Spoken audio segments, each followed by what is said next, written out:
Perancangan orientasi objek bersama Pak Yun. 21. Mengenal UML. UML merupakan keluarga notasi grafis yang didukung oleh meta model tunggal yang membantu pendeskripsian dan desain sistem pangkat lunak, khususnya sistem yang dibangun menggunakan pemrograman orientasi objek atau OOPS.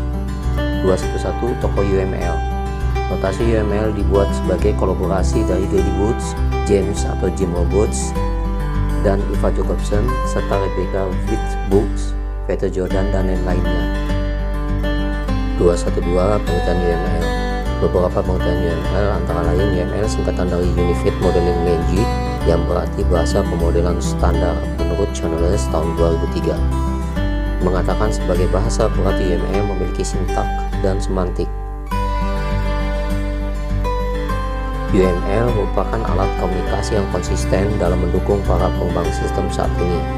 Sebagai perancang sistem, mau tidak mau pasti akan menjumpai UML, baik kita sadari yang membuat atau sekedar membaca diagram UML buatan orang lain, menurut Pilon tahun 2005.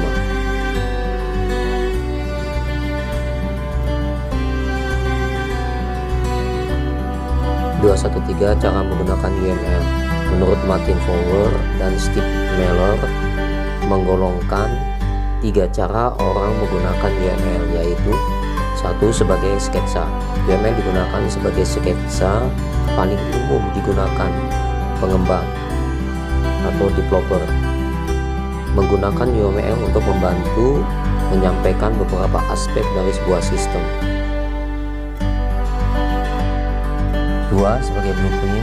UML digunakan sebagai blueprint, artinya Anda menggunakan sketsa dalam sebuah forward engineering atau reverse engineering. Forward engineering menggambarkan sebuah diagram UML setelah membuat kode, sedangkan reverse engineering membuat dari kode yang sudah ada untuk membantu memahaminya. 3.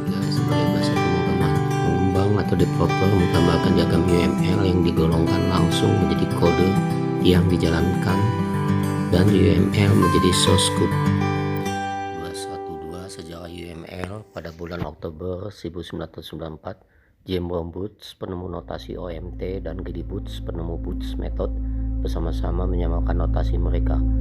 Di tahun yang sama, Eva Jacobson, penemu Object Theory Method, ikut bergabung. Ketiga orang itu sering disebut The Amigos, bersama-sama membangun notasi standar OOPS untuk piranti lunak atau software internasional IBM.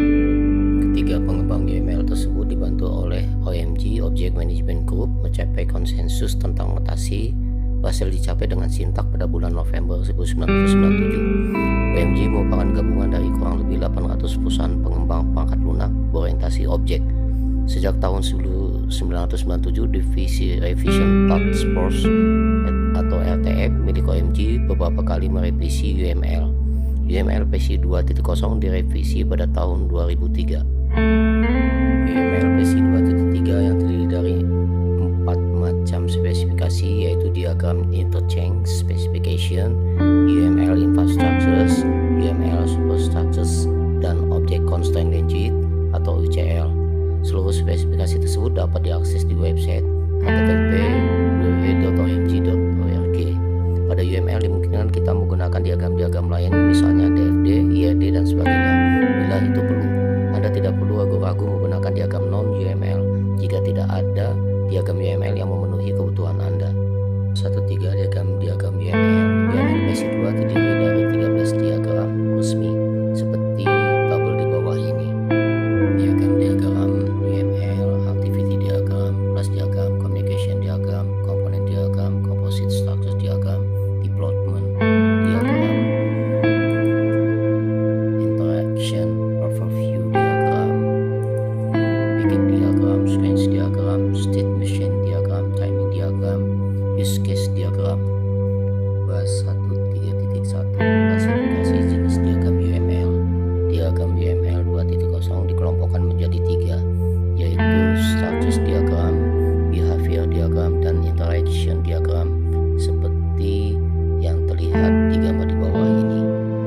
214 Turunan UML. UML diturunkan atau berkembang dari waktu yang cukup panjang panjang seperti terlihat di gambar di bawah ini. Boots, rambut, Jacobsen, model, Scheller and Miller, Gamma, Mears, dan diteruskan dikembangkan oleh MG. Titik 5 perjalanan panjang UML. Terbentuknya UML dari perjalanan panjang seperti gambar di bawah ini. Dari tahun 1995 Unified Method 0,8 hingga tahun 2006 UML 2.1. Sekarang UML sudah mencapai UML 2.5. Titik 6 tampilan arsitektur UML. UML versi 2.0 memiliki 13 diagram dan arsitekturnya dibangun 4+1 tampilan seperti di gambar di bawah ini.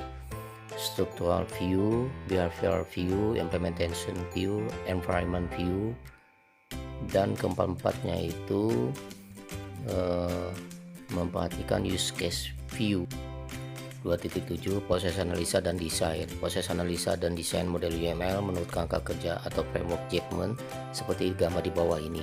Pertama-tama kebutuhan sistem, kemudian kita membuat use case model. Nah, bisa juga paralel bersamaan dengan mengerjakan kelas diagram, atau dari use case model kita mengerjakan kelas diagram dan mengerjakan activity atau sequence diagram, kemudian dilanjutin oleh state chart. Setelah state chart kita mengerjakan komponen diagram dan deployment diagram. Sekian bab 2 ini, sampai ketemu kita di bab 3.